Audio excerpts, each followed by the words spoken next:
For me, fear stands for foolish expenditure of available resources.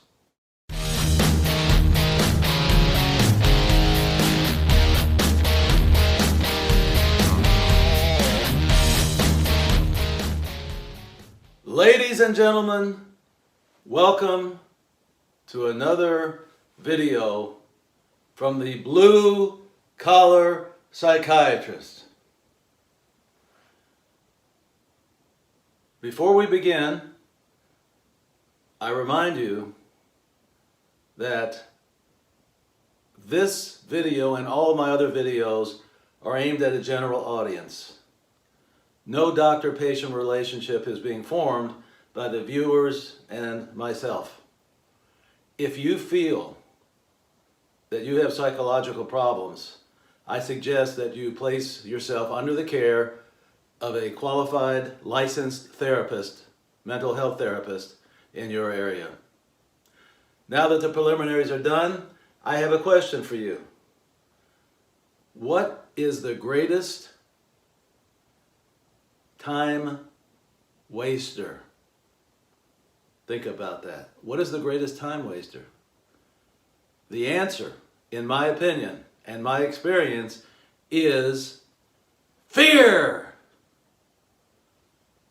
For me, fear stands for foolish expenditure of available resources. Which resource? The most precious. Time. Think about it. If you are living in fear of one or more things or situations, then you're frozen.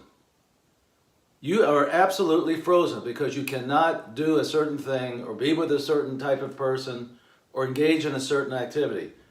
You are locked in a jail cell of fear.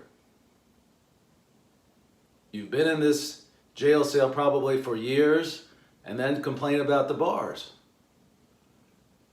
So we have to understand that. That is something that most people don't connect. They don't connect the two of fear and time wasters because they don't seem to go together. And I didn't connect that for quite some time until I really became interested in this concept of the passage of time. And then I said to myself, what's the worst thing that can cause anxiety about the passage of time? What is it? And the answer is fear. Fear destroys so many lives. It is absolutely devastating. And in the process, causes loss of time, probably for some people lasting years or even decades if left untreated.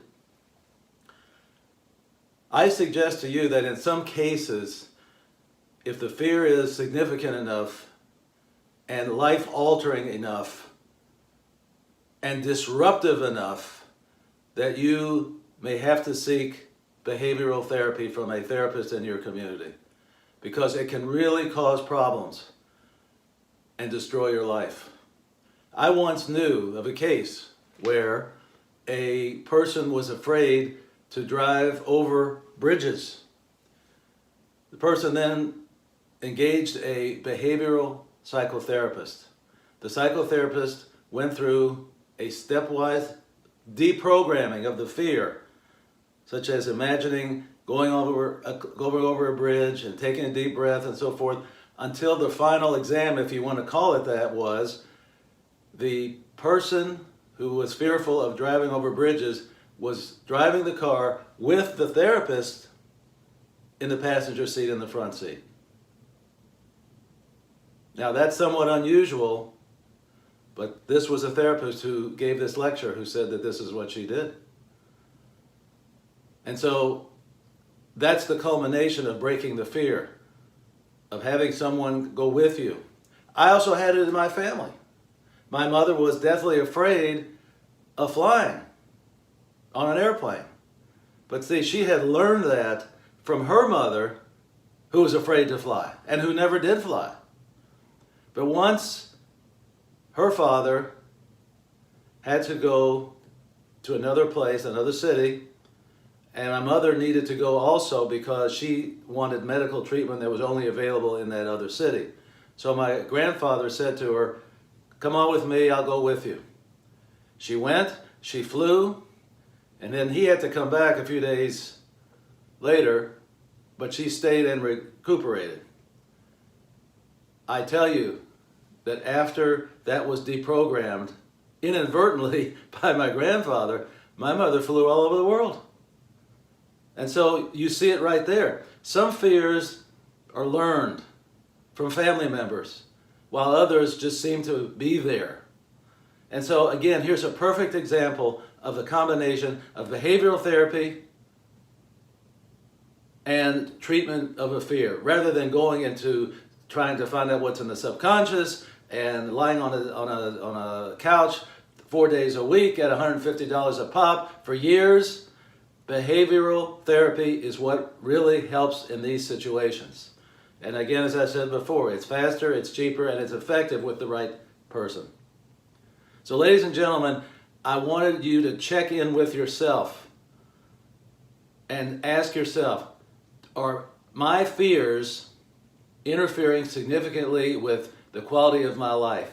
If so, I would suggest that you find a therapist who specializes in phobias, anxiety, and at least after you've evaluated them and found out their background, and if everything checks out okay, then I would go to that office of that behavioral therapist and go there for an intake and see what you can think about that person.